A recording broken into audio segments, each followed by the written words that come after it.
वतन ये अकीदतें और प्यार तुझ पे निसार कर दूं। मेरे वतन ये अकीदतें और प्यार तुझ पे निसार कर दूं। मोहब्बतों के ये सिलसिले बेशुमार तुझ पे। सूरत हाल सूबे सिंध के अंदर दिन ब दिन बिगड़ती जा रही है।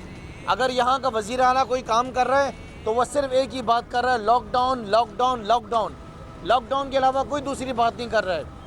वज़ीर आज़म साहब की तरफ से जो जो अहकाम दिए गए थे, जिन जिन डिपार्टमेंट्स को, जिन जिन कारोबारी मामला को खोलने के लिए कहा गया था, आज वो भी नहीं खोलें। आपकी पुलिस जो है वो जगह जगह के ऊपर कंटेनर्स लगा रही है, लोगों के लिए मुश्किलात पैदा कर रही है।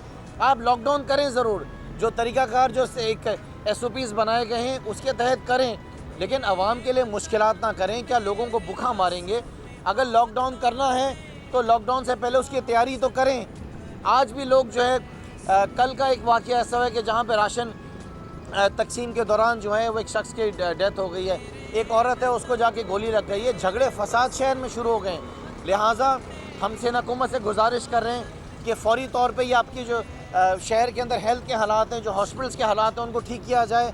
हॉस्पिटल्स के अंदर दवाइयाँ, आज भी बहुत सारी बीमारियों की दवाइयाँ अवेलेबल नहीं हैं।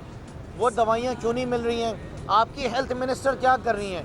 ज़रा PHO साहबा कहाँ हैं? वो तो आजकल नज़र ही नहीं आ रही हैं। हर शख्स आपका जो बात कर रहा है वो सिर्फ कोविड के ऊपर बात कर रहा है। लोगों को बहुत परेशानी है। प्राइवेट हॉस्पिटल्स का आपके जाके विज़िट्स किए जाएँ आपके मिनिस्टर्स की तरफ से, वहाँ जाके चेक किया जाए कि वहाँ पे OPDs क्यों नहीं हो रही हैं। आपके अपने जो सरकारी हॉस्पिटल्स हैं वहाँ पे बहुत ज़्यादा मामला ख़राब हैं, वहाँ पर भी चीज़ें नहीं चल रही हैं। लिहाजा चीफ़ मिनिस्टर साहब, जो वादे आपने किए थे लॉकडाउन करने से पहले, उन वादों को पूरा करें। अगर आप समझते हैं कि पाकिस्तान तहरीक इंसाफ खामोश हो जाएगी, हम खामोश नहीं होंगे। जहाँ जहाँ आपकी गलतियाँ होंगी, जहाँ जहाँ आपकी नालायकियाँ होंगी, उनको हम हाईलाइट करेंगे। आए तो इससे बढ़कर नहीं है ख्वाहिश,